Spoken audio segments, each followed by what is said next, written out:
दस्त या डायरिया हम तब बोलते हैं जब कोई शख्स या बच्चा दिन में 3 बार या इससे ज्यादा बार बड़ा पेशाब करेगा। दस्त में बड़ा पेशाब पतला होता है या किसी किसी को पानी जैसा भी होता है। दस्त एक आम बीमारी है। हर साल दुनिया में 1.7 बिलियन अटैक्स दस्त के होते हैं। दस्त से बहुत सारे बच्चे मरते हैं। हर साल दुनिया में 5 लाख छोटे बच्चे दस्त की वजह से मर जाते हैं। दस्त दूसरा बड़ा वजह है बच्चों के मरने का निमोनिया के बाद। दस्त का क्या वजह है? दस्त के बहुत सारे वजूहात हैं। सबसे बड़ा वजह है इन्फेक्शन, जिसको एक्यूट गैस्ट्रोएंटेराइटिस बोलते हैं या एक्यूट इन्फेक्शस डायरिया या इन्फेक्शस डायरिया या एक्यूट डायरिया। इन्फेक्शन वायरस का भी हो सकता है। मिसाल के तौर पर बच्चों में रोटा वायरस और बड़ों में नोरो वायरस। इन्फेक्शन बैक्टीरिया का भी हो सकता है। मिसाल के तौर पर cholera, E coli, shigella. Infection protozoa या पैरासाइट्स का भी हो सकता है। मिसाल के तौर पर क्रिप्टोस्पोरोडिया, जियार्डिया या एंटी एमोबा। ये इन्फेक्शन इंसान को कैसे जिस्म में दाखिल होता है?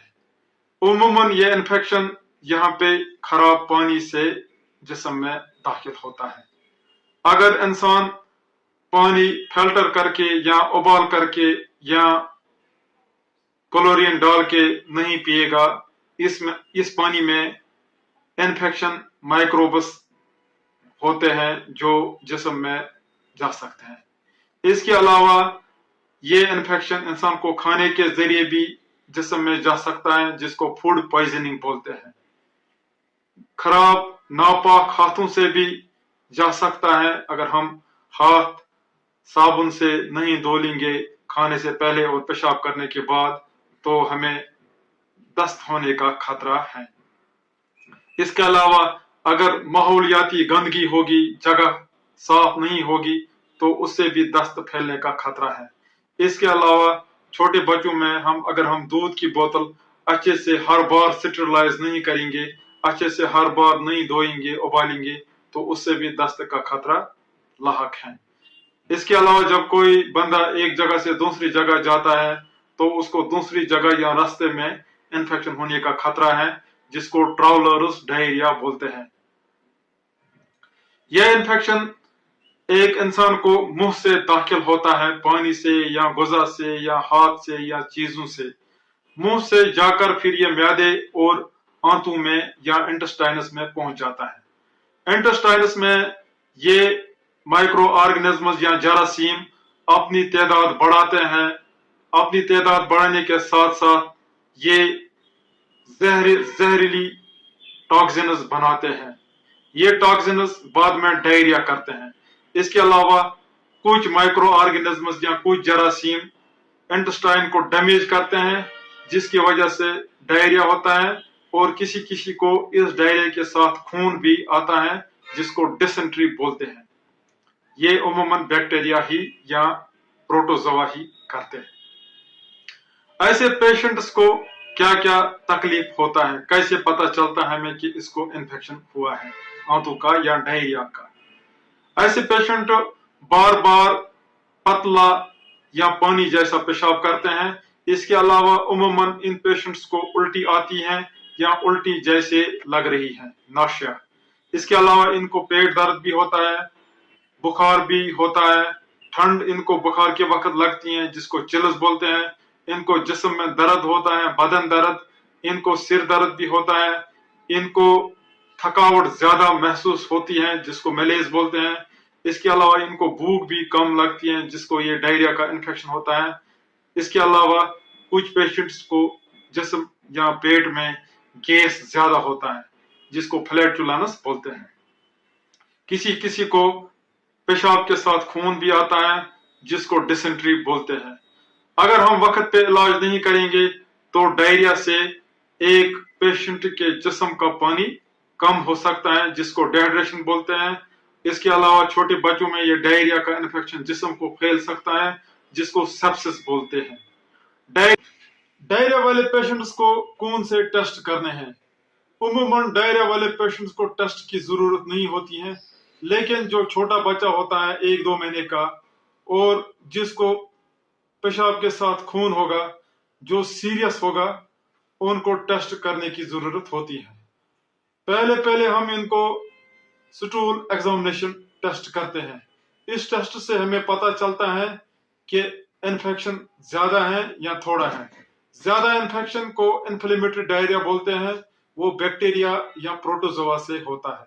अगर स्टूल एग्जामिनेशन में इन्फ्लेमेटरी पिक्चर आएगी या ओवा होंगे तो एंटीबायोटिक या एंटीपैरासाइटिक ड्रग्स देने होते हैं।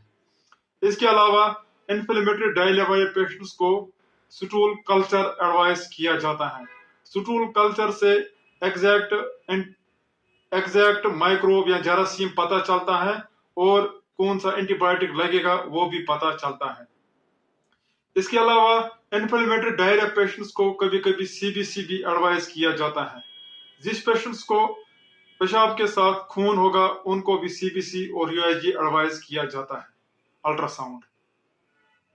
डायरिया का क्या इलाज है? डायरिया पेशेंट्स को क्या करना चाहिए? डायरिया वाले पेशेंट्स को पानी उबाल के पीना चाहिए, हाथ धोने चाहिए, खाना वाना सफाई के साथ खाना चाहिए।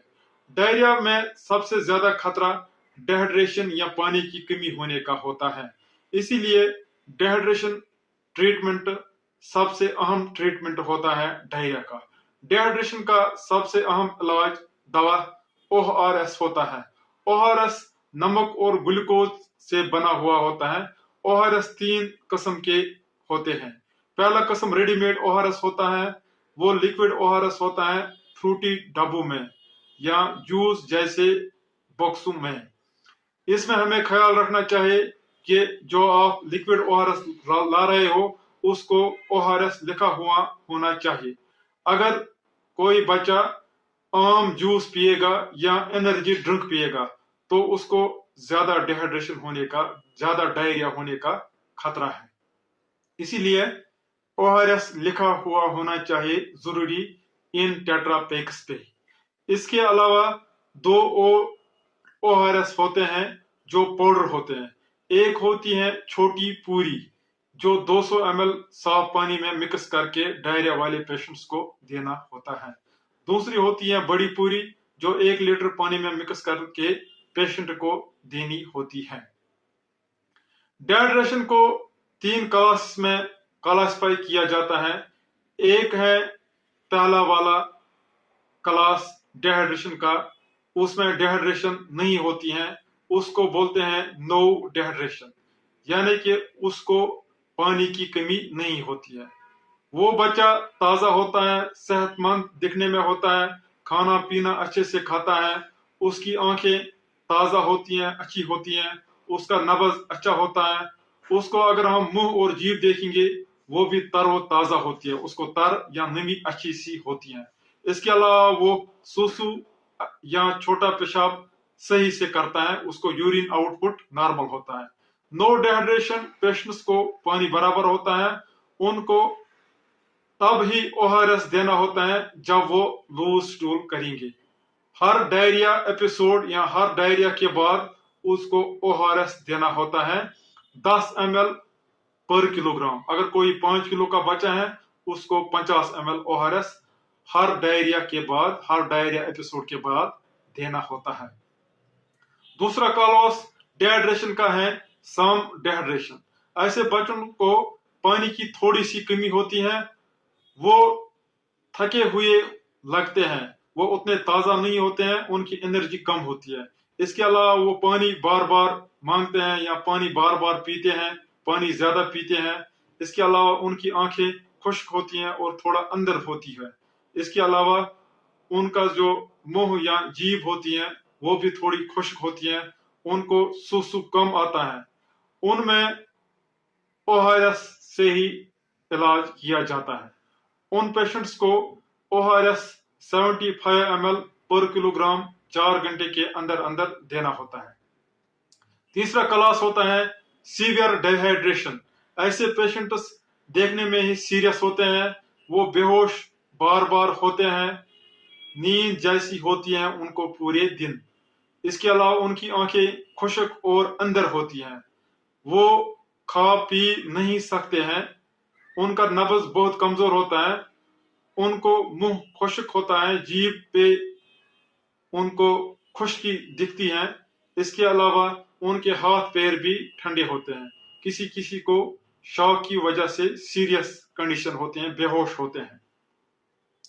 इसके अलावा वो छोटा पेशाब या तो बिल्कुल ही नहीं करते हैं या बहुत कम करते हैं। ऐसे पेशेंट्स सीरियस होते हैं, इनको एडमिट करना होता है, इनको ड्रिप लगाना पड़ता है। सीवियर डिहाइड्रेशन के लिए ड्रिप लगाना जरूरी होता है, इनको या RL या NS ड्रिप लगाया जाता है। 1 साल से कम बच्चों को 30 ml पर किलोग्राम 1 घंटे में, उसके बाद 70 ml पर किलोग्राम नेक्स्ट 5 घंटों में लगाया जाता है।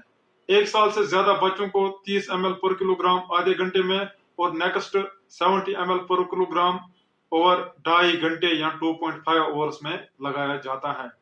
इसके अलावा तमाम डायरिया पेशेंट्स को हर लूज स्टूल के बाद ORS पीना जरूरी होता है। इसके अलावा सारे बच्चों को जिंक दिया जाता है, 6 महीने से कम 10 mg, 6 महीने के बाद 20 mg, दिन में एक बार 10 से 14 दिन तक। इसके अलावा प्रोबायोटिक भी दे सकते हैं, हालांकि ये उतने जरूरी नहीं है।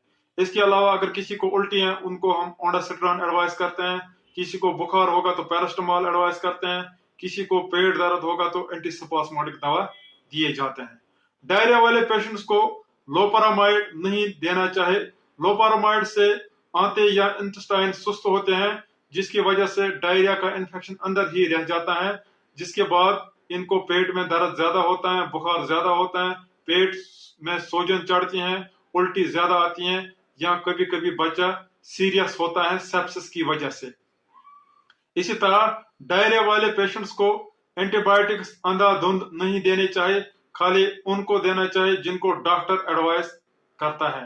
डॉक्टर उम्मन उन डायरिया पेशेंट्स को एडवाइस करता है जिनको डायरिया के साथ खून होगा, या जो 1-2 महीने के होंगे, जो बहुत छोटे होंगे, या जिनको ट्रैवलर्स डायरिया होता है, या जिनको स्टूल एग्जामिनेशन पे इन्फ्लेमेटरी डायरिया पिक्चर हो।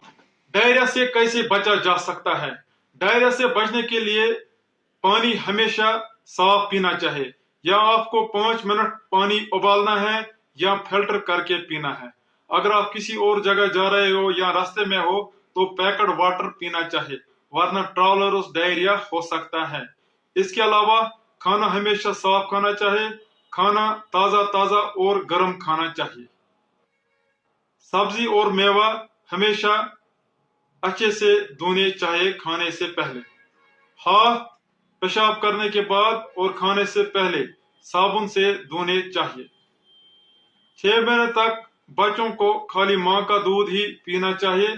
अगर आप बोतल या फार्मूला फीड देते हो तो बोतल को हर बार पहले साबुन से धोना है और उसके बाद स्टरलाइज करना होता है। इसके अलावा अपने छोटे बच्चों को रोटा वायरस वैक्सीन करना चाहिए, क्योंकि इस उम्र में रोटा वायरस आम है। रोटा वायरस वैक्सीन करने से बहुत हद तक डायरिया इस उम्र में कम हो सकता या होता है। उम्मीद है आपको वीडियो पसंद आया होगा। वीडियो को ज्यादा से ज्यादा शेयर करो। अल्लाह हाफिज।